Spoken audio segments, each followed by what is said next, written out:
A dream. It was sort of scary. It was in a world where there was athletes who were grossly underpaid, but everybody could speak.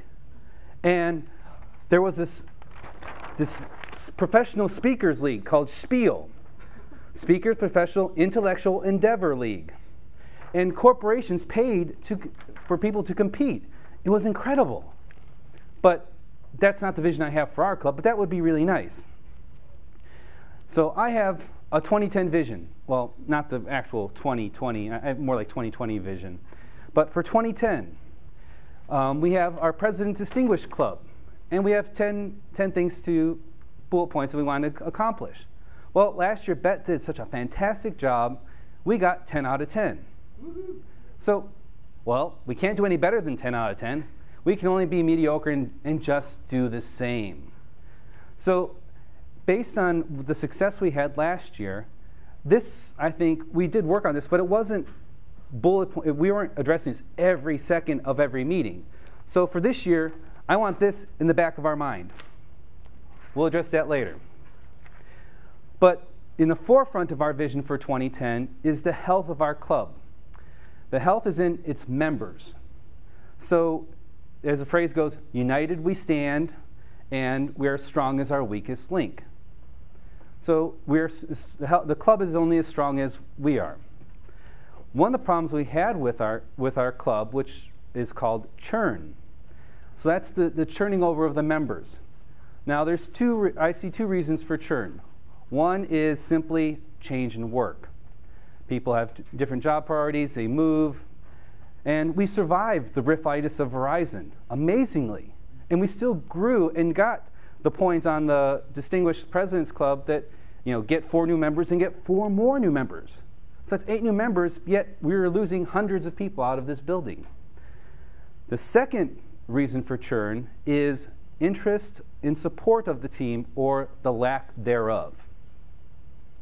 So one of these things to address this is I see our health of our club as this simple formula. The member has fun plus their personal growth equals success. So when you get 10 members times this is an awesome formula.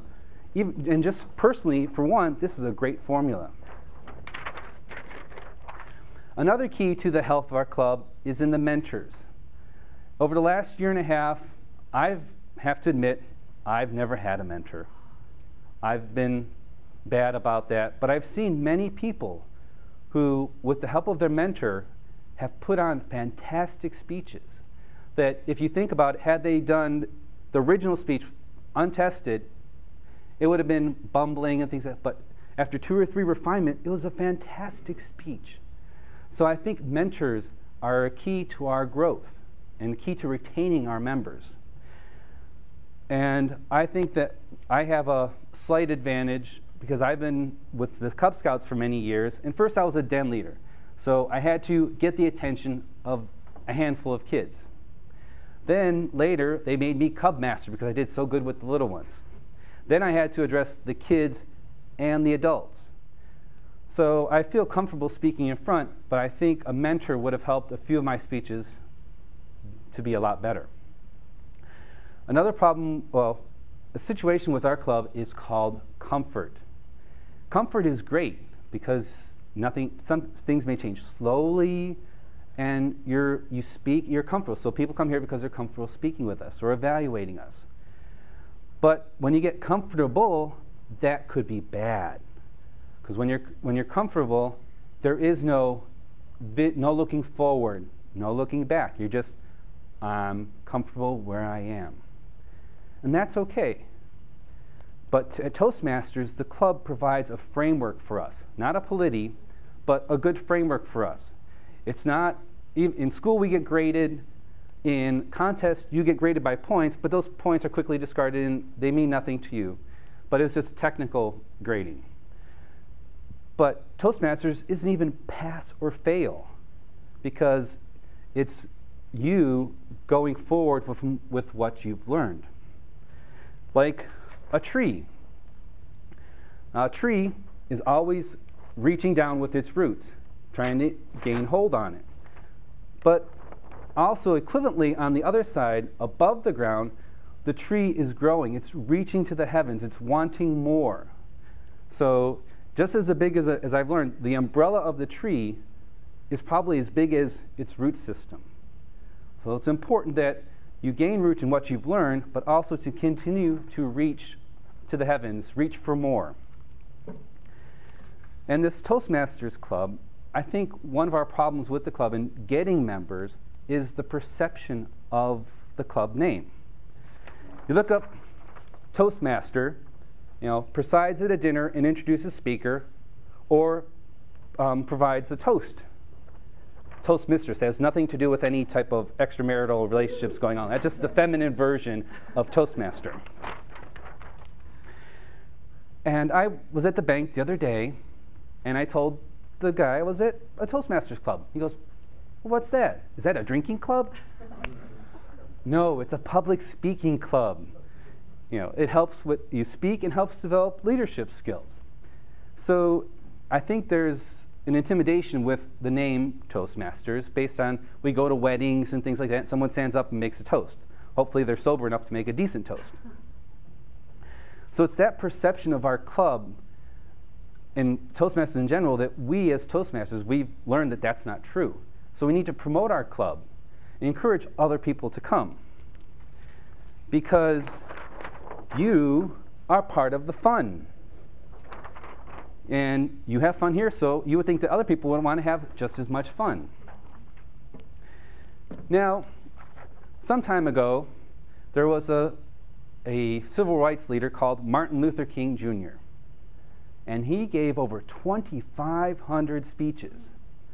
Mind you, some of his are probably more focused on civil liberties and things of that nature.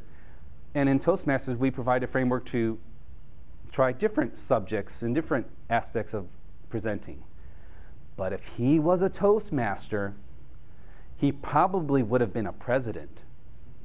And he would have given an inspirational speech that would have sounded something like this. I say to you today, my fellow Toastmasters, so even though we face the difficulties of today and tomorrow, we still have a dream. It is a dream deeply rooted in the Toastmasters dream. As we walk, we must pledge that we will always march ahead.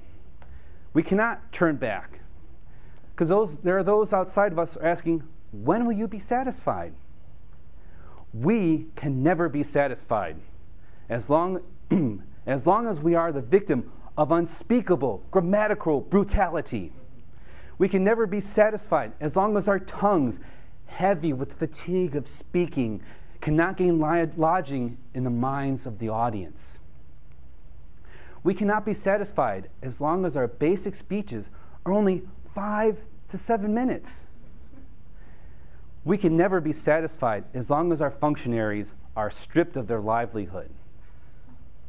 And potential Toastmasters robbed of their chance of this greatness because there are no signs stating Toastmasters meeting this way. No, we are not satisfied. And we will not be satisfied until the words roll off our tongues like the waters of a mighty stream. I am not unmindful that some of you have come here out of great trials and tribulations. Some of you have come fresh from narrow cubes. Some of you have come from areas where your quest for project completion left you battered by the storms of requirements and staggered by the winds of testers' brutality. You have been the veterans of creative suffering. Continue to work with that faith, that evaluations are redemptive. Yes, we have a dream. Speak it last, speak it last. Thank Toastmasters, we can speak it last.